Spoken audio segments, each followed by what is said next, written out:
Citizens of Metropolis are terrorized when a giant plant bursts through the ground and wreaks havoc. Elsewhere, Poison Ivy declares that the test is a complete success and suggests proceeding as planned. Count Vertigo agrees and claims that they have operated in the shadows far too long. He declares it's time for the Injustice League to step into the light, to which 7 supervillains emerge: Count Vertigo, Poison Ivy, Black Adam, Wotan, Ultra Humanite, Atomic Skull, and the Joker. At Mount Justice, Aqualad and Robin are in a sparring session under the supervision of Captain Marvel and Zatara. Kid Flash wonders why Captain Marvel is still there when Zatara is their den mother of the week.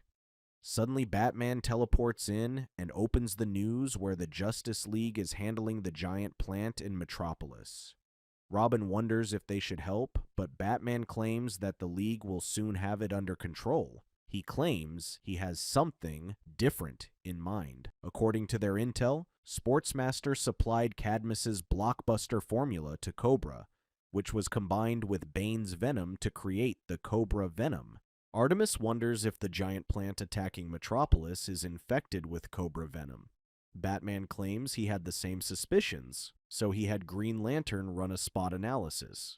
According to the report, Divine Cellulose does contain trace amounts of a Cobra Venom variant. Aqualad believes these cannot be mere coincidences, and suspects unrelated criminals are cooperating worldwide. Batman agrees and claims that their enemies may have formed a secret society of supervillains. He believes that the attack on Metropolis is only the beginning. Robin confirms his suspicions and reports that similar plant-like creatures have emerged in Gotham City, Paris, Star City, and Taipei. Suddenly, the computer goes offline, to which Robin claims someone is cutting into all satellite signals, when suddenly, Joker and the Injustice League show up on screen.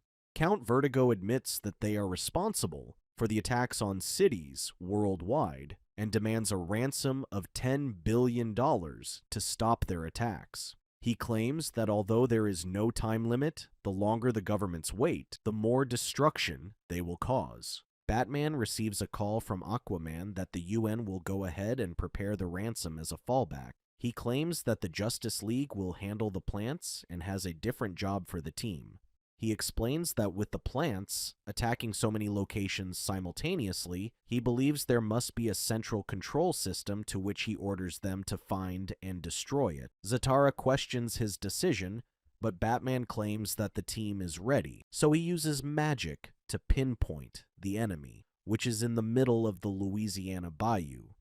Batman stops Captain Marvel and explains that for their plan to succeed, the entire Justice League must be seen fighting the plants. Batman, Zatara, and Captain Marvel quickly fly out to Gotham to handle the giant plant. But when Zatara tries to burn it down, it sprouts spores that release Joker venom to infect the civilians.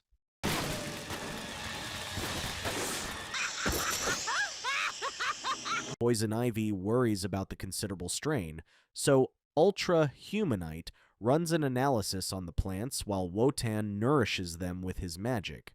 Wotan claims it needs more power and turns to Atomic Skull, to which he fires his power directly into it. The Justice League spread out to handle the giant mutated plants across the world. Martian Manhunter and Aquaman headed to the Eiffel Tower in Paris, where the giant plant creature is running amok. When it knocks a helicopter from the air, Rocket saves the 2 civilians who fell while Icon catches the aircraft. Flash and Blue Devil arrive at Taipei to handle the giant plant coiled around the power plant. When it destroys a reactor, Captain Atom steps in and absorbs the radiation. Green Arrow, Red Arrow, and Black Canary work together to rescue a school bus that is attacked by one of the mutated giant plants.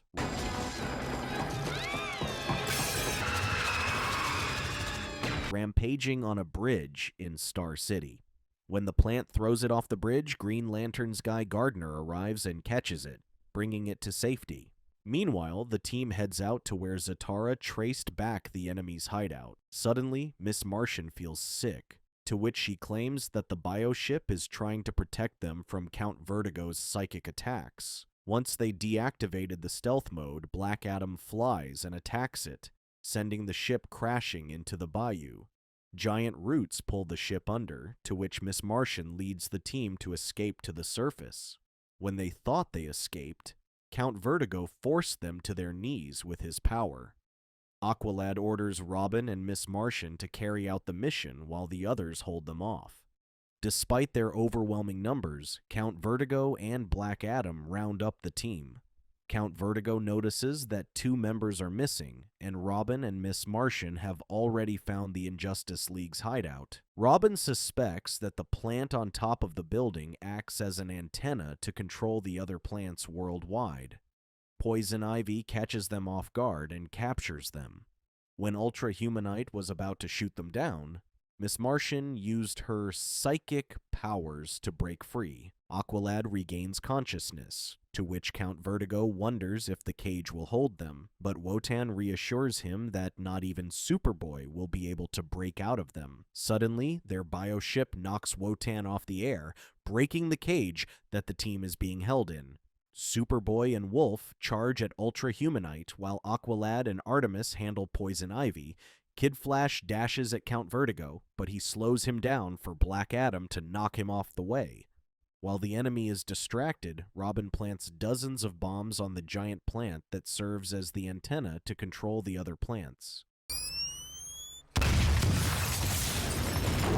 Joker is displeased to see the Young Justice team foil their plans.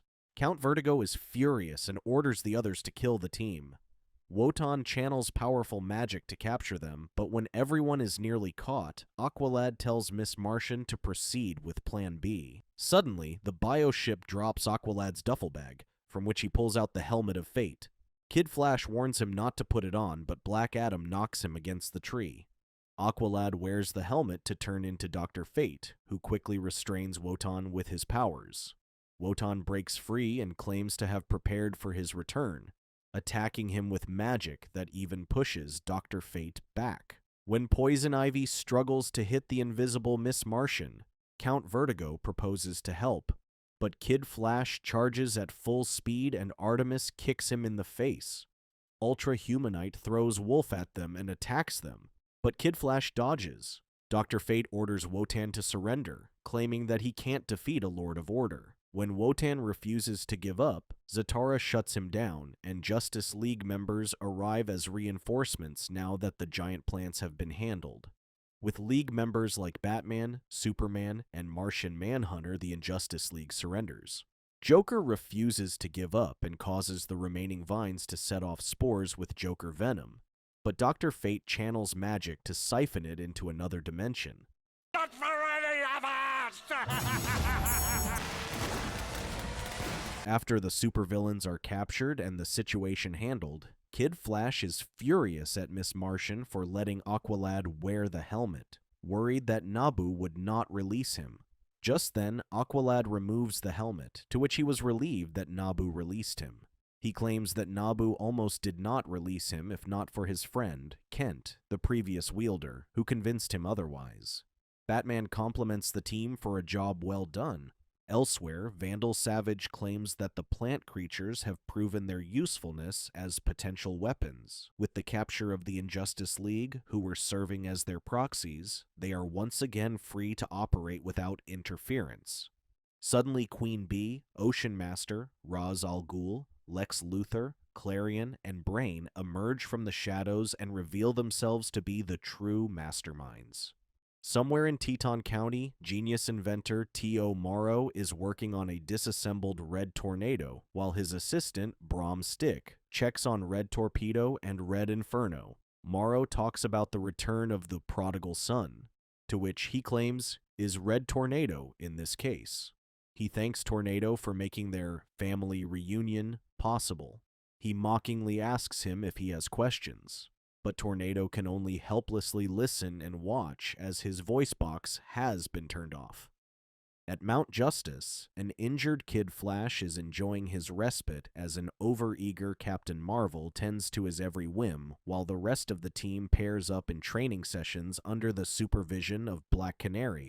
Black Canary is impressed with everyone who has been making improvements in training, to which Artemis claims is good except for Kid Flash, but he argues that he has been injured from their last fight with the Injustice League.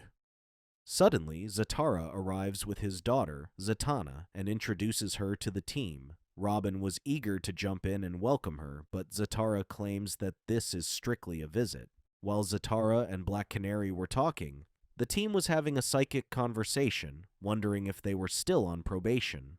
Robin points out that at least their previous mentor, Red Tornado, trusted them more than their current supervisors. But Superboy argues that Tornado betrayed them and almost got them killed. When Zatanna catches them having a psychic conversation, Superboy comes out and tells them that they were talking about Red Tornado. He complains that the League hasn't told them anything, and it's been weeks since the attack. Black Canary claims that the League is searching for Tornado and the other androids that attacked the cave, along with T.O. Morrow, their creator. Black Canary claims that Red Tornado is Justice League and orders them not to pursue it. Under the guise of giving Zatanna a tour of the place, the team goes out to hunt Red Tornado themselves, to which Zatanna willingly joins. Robin worries that if the great Detective Batman couldn't even find Red Tornado, then they would need an illogical solution to find him, to which they all turn to Kid Flash. They visit Dr. Anthony Evo at Belle Reve after the new warden, Hugo Strange, allowed them as a favor after they helped him stop last month's prison break. Evo denies knowing anything, but Kid Flash argues that he should know how to find Morrow, given that he is his biggest competitor in the evil android game. When Evo refuses to give up what he knows, Aqualad gives Miss Martian permission to use her powers on him, but Zatanna casts a spell that forces Evo to tell them the truth. Warden Strange was monitoring them from his office, but when Evo unwittingly gave away Morrow's location, he appeared displeased with the outcome. Meanwhile, Morrow is downloading Red Tornado's memory files while telling him a story. Many years ago, a brilliant scientist decided to make his own superhero to infiltrate and destroy the Justice Society of America. He claims that his first creation was Red Torpedo, hero of the ocean deep, a machine that was programmed to think it was a man. Unfortunately, the programming was crude, and Torpedo didn't fit in. The brilliant scientist never gave up and started anew with Firebrand, a much-loved and admired heroine, but she too didn't last long due to her being so heroic.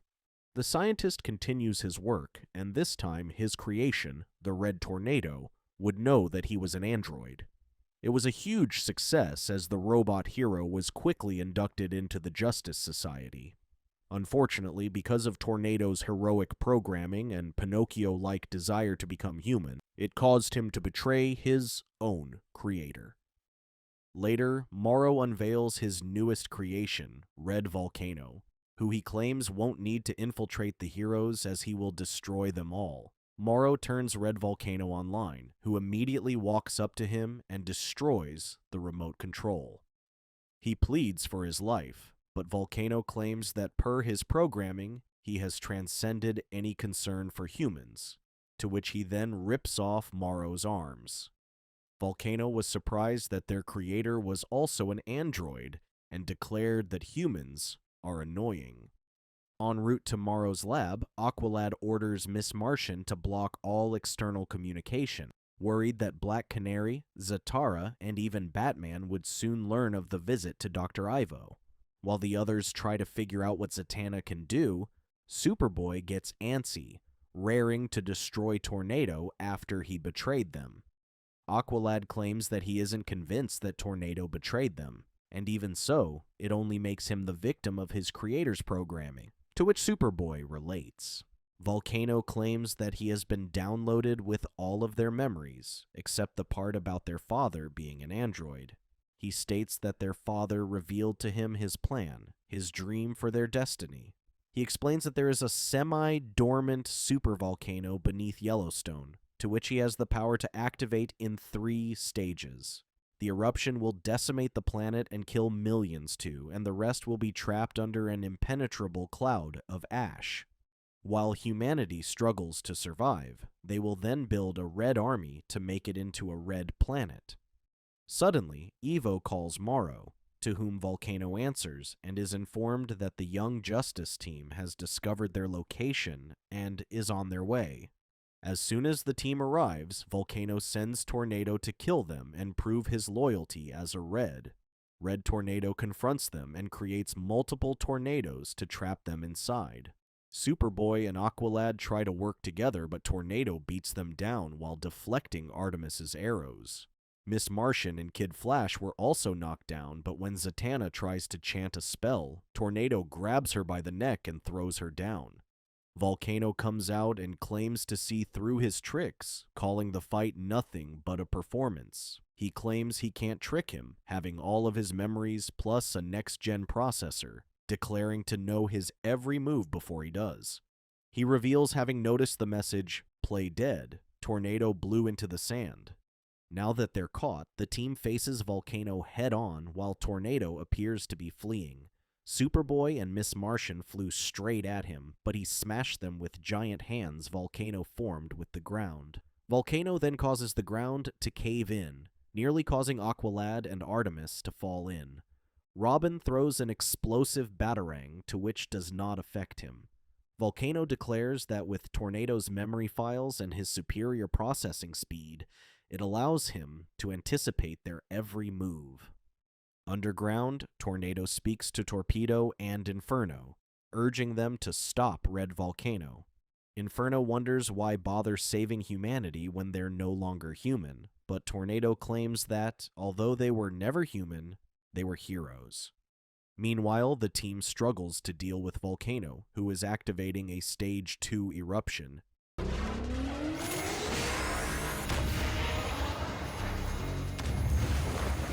Kid Flash worries that the planet is over when he reaches Stage 3. Aqualad orders the team to hit him on all sides, but Volcano knocks them all down and subdues Miss Martian. When he was about to finish her off, Zatanna used magic to create multiple illusions of Kid Flash to rescue Miss Martian. Once they were in the clear, a pillar of water throws Volcano into the lava. They thought it was Aqualad, but they were surprised to see it was Red Torpedo helping them. When Volcano tries to escape, Red Tornado knocks him down, and he falls back into the lava, to which Red Inferno then fires massive fireballs at him. Together, they jump into the lava pit, holding down Volcano until they start melting together. Volcano claims that their father would be so disappointed in them and activates Stage 3. Superboy pulls out Tornado before the lava completely melts him. With the threat of a Stage 3 eruption, Kid Flash suggests Tornado vent the pressure to divert worldwide nuclear winter. Robin locates the pressure locus, to which Artemis fires explosive arrows to create an opening. Tornado then flies into the air to create a massive tornado to siphon the ash cloud into space, averting a full-blown volcanic eruption. Once the disaster was averted, the team brought Tornado to Morrow's lab, and they turned his voice box on. Aqualad compliments him for being willing to sacrifice himself to save the planet, but Tornado corrects him that it was humanity he tried to save, as the planet would have survived on its own. Tornado claims that it was Red Torpedo and Red Inferno who saved the day. Aqualad claims that he was never the mole or a traitor, to which Tornado explains that he left to protect them from further attacks and to find his creator, Morrow. Robin claims that they can rebuild a better version of him, but Tornado claims that he should not be repaired. Superboy wonders why he volunteered to be their den mother, to which Tornado argues that he was the pragmatic choice. He doesn't require sleep, no secret identity or second life to live. After being repaired, Red Tornado tracks down his true creator, who lies bedridden and being cared for by Brahm. Tornado claims that although he is evil, he will care for him as he is still his father. Zatara is furious at Black Canary for convincing him not to worry, and declares that his daughter will not be joining the team. Captain Marvel walks in with Wolf, who wonders if the team will come out to play with him. Thank you for watching. Check out these other videos, and subscribe and tap the bell to be notified about our latest videos. See you next time.